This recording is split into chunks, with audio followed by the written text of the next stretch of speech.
Sa mundo nga ng Animal Kingdom, ang mga malalakas at matatapang ang palaging nakaka-survive.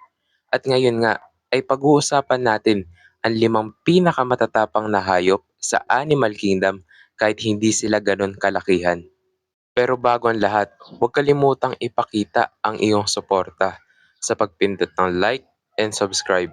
At syempre, huwag din kalimutan na pindutin ang notification bell para laging updated sa ating mga kwentuhan. At tara, tayo nga ay magsisimula na. Una nga sa pinakamatapang na hayop natin ay ang weasel. Ang weasel ay nagmula sa pamilya ng Mustelidae. Sila ay karaniwang makikita sa Europe, North America, Asia, South America at North Africa. Ang weasel nga ay may maliit lamang na pangangatawan. Sila ay karaniwang humahaba lamang ng 4 to 10 inches at tumitimbang lamang ng nasa 25 grams. Sa kabila ng laki nito, ang weasel ay may hindi namang matatawarang tapang, bilis at liksi na nagbibigay sa kanila ng lakas na patumbahin ang mga prey na dihamak na mas malaki sa kanila. Dito nga ay makikita na pinatay ng weasel ang isang rabbit na dihamak doble ang laki sa kanya. Dahil nga na ang weasel ay napakatapang at ginagamit nito ang mga matatalim na kuko sa pag-akyat at panghuli ng prey. Bukod dito, ang weasel ay may napakatalas din na pangil at napakalakas na bite force para sa size nito. Ito nga ay nagbibigay ng advantage sa weasel para maging mabisang predator. Pangalawa nga sa listahan natin ng pinakamatatapang na hayop ay ang mga wolverine. Kapag sinabi nga na Wolverine, ang pumapasok agad sa isip natin ay ang superhero sa X-Men na may mahabat matalim na kuko. Pero paano kung sabihin ko sa'yo na sa mundo ng Animal Kingdom ay may totoong Wolverine? Ang Wolverine nga ay may mahabat makapal na balahibo na nagbibigay sa kanila ng kakayahan para makapag-survive sa malalamig na klima. Sila nga ay pinakaaktibo sa umaga at gabi para manghuli ng mga prey. Ang mga paborito ng pagkain ng Wolverine ay squirrels, maliliit na ibon, hares at iba pa. Ang Wolverine nga ay napakatapang na kahit ang mga malalaking predator ay magdadalawang isip na kalabanin ito. Dito nga ay makikita na nilabanan ng Wolverine ang dalawang wolf at dito ay matagumpay niya na nadepensahan ang kanyang sarili dahil nga sa katapangan nito. Para sa ikatlong pinakamatapang na hayop ay punta naman tayo sa Australia.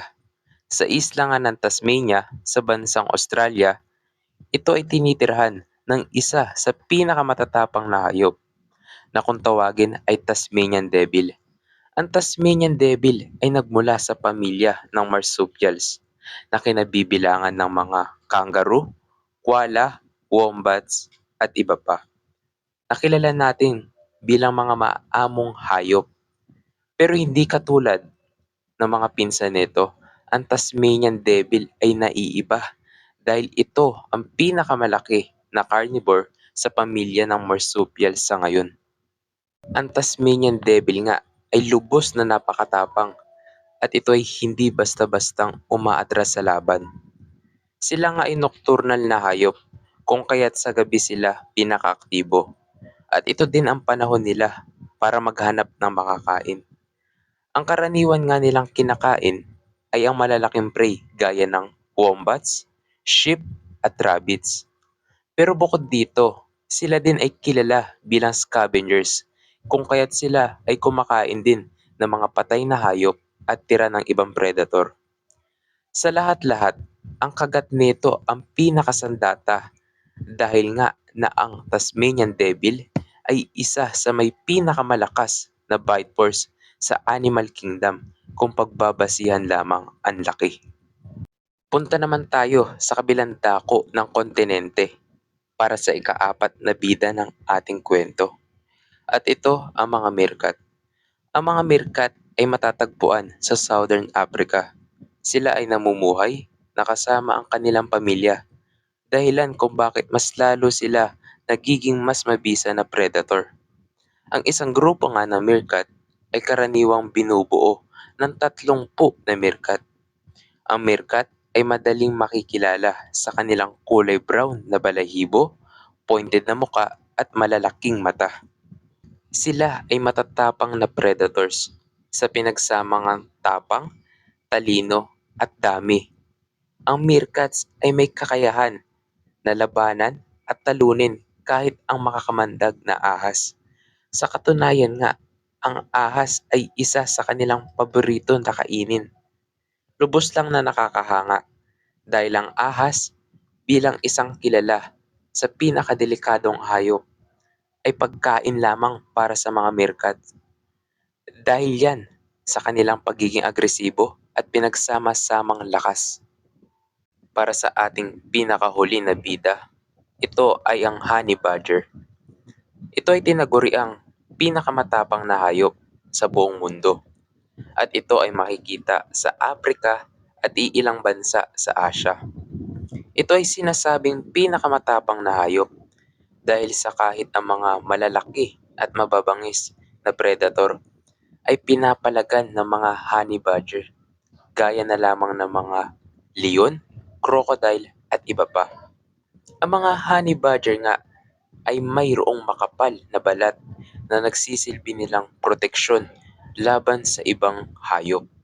Ang mga honey badger nga ay kadalasang makikita na walang pakialam kung sino man ang kaharapin nila, kung kaya't sila ay tinaguri ang pinakamatapang na hayop.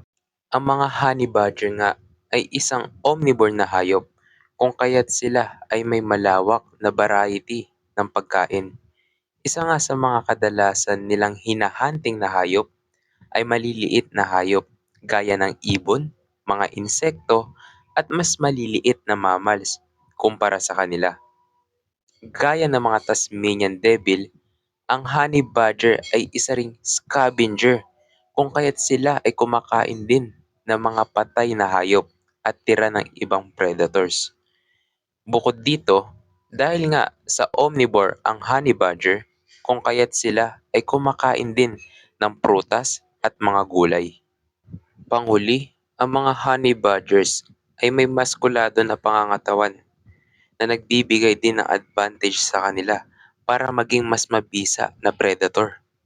Tunay nga na hindi lamang sa laki ng species, babase kung kaya nila labanan o talunin ang mga nasa kanilang harapan. At napatunayan nga iyon ng ating mga bida. Naway kayo'y naging masaya at may natutunan sa ating kwentuhan. Hanggang sa muli nating pag-uusap. Bye-bye.